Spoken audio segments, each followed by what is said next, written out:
સૃષ્ટિ સંહિતા ભાગ બીજો પાના નંબર 216।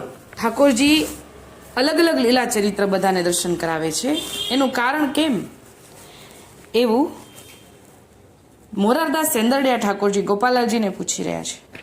એ પ્રસંગ આપણે જોઈશું। મોરારદાસે પ્રભુજીને વિનંતી કરી, કૃપાનાથ, જય હો કૃપાનાથ રસિક રાય, કેટલાક જીવને આપ અનેક ચરિત્રો દેખાડો છો, એનું કારણ શું? આપણે જોઈએ ને તો બાળ લીલામાં કે પુષ્ટિ સંહિતામાં ઠાકોરજીના અનેક લીલા ચરિત્રો હોય ને, કોઈને શ્રીનાથજી સ્વરૂપે, કોઈને નવનીત પ્રિયાજી સ્વરૂપે, એનું નટવર પ્રભુ સ્વરૂપે એવા અલગ અલગ દર્શન કરાવેલા છે, બાળ લીલામાં આપણે આવે છે।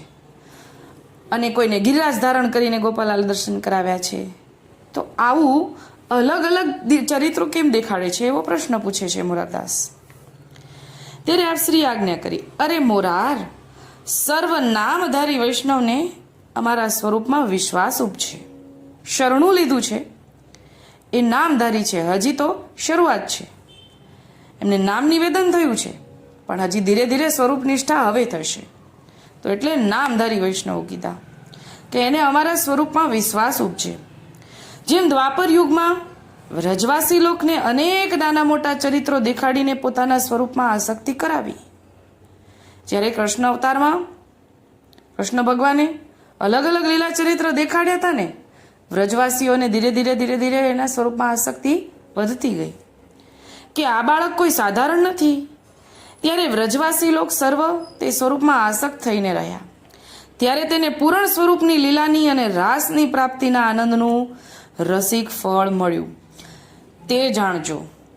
એટલે કે જ્યારે વ્રજવાસી લોકને સ્વરૂપ નિષ્ઠા થઈ ત્યારે વધુ ને વધુ આનંદ આવે, ત્યારે રાસની પ્રાપ્તિનું આનંદનું રસિક ફળ મળ્યું।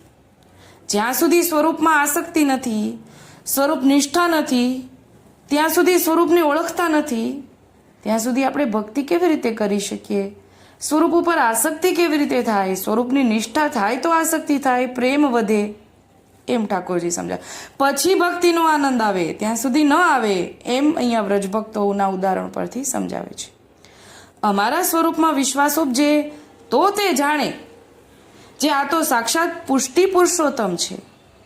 જોલો હરિ અપનપો ન દિખાવે તો સ્વરૂપ જાણવામાં ક્યાંથી આવે? એટલે કે ઠાકોરજી પોતે ન જણાવે તો સ્વરૂપ ક્યાંથી ખબર પડે કે આ તો ઠાકોરજી પોતે સાક્ષાત પુષ્ટિ પુરુષોત્તમ છે?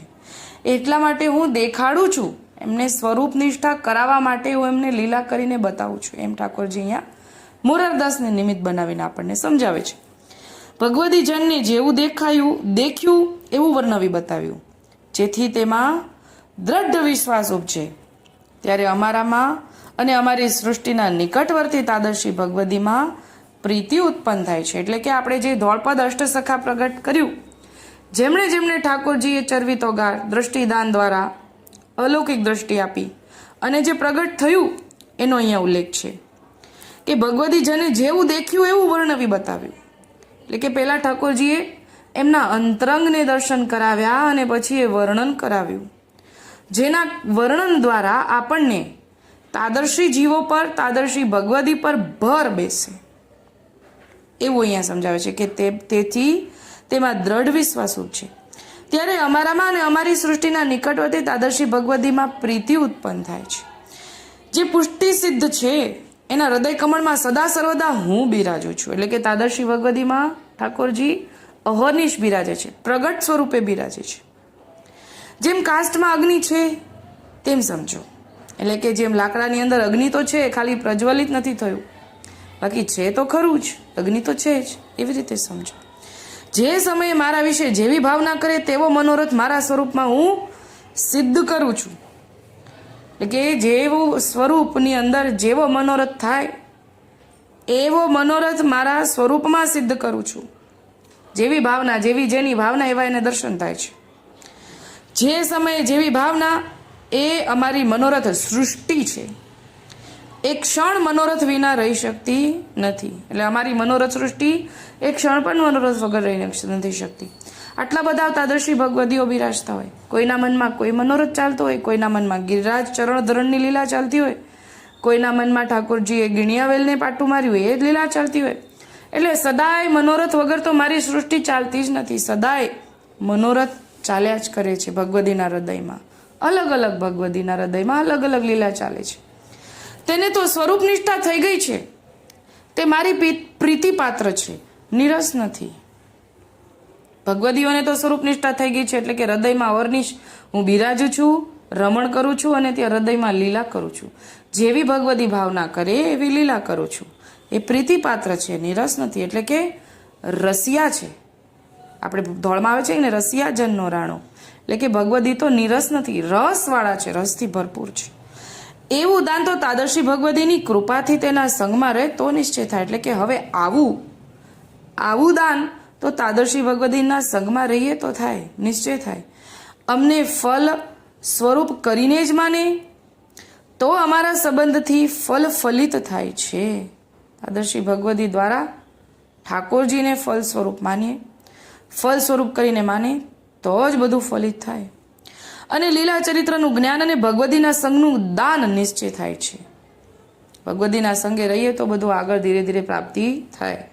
જેવો જેવો મનોરથ તેવો તેની લીલા ચરિત્રનો સંબંધ અને અનુભવ સ્ફુરાયમાન હોય છે.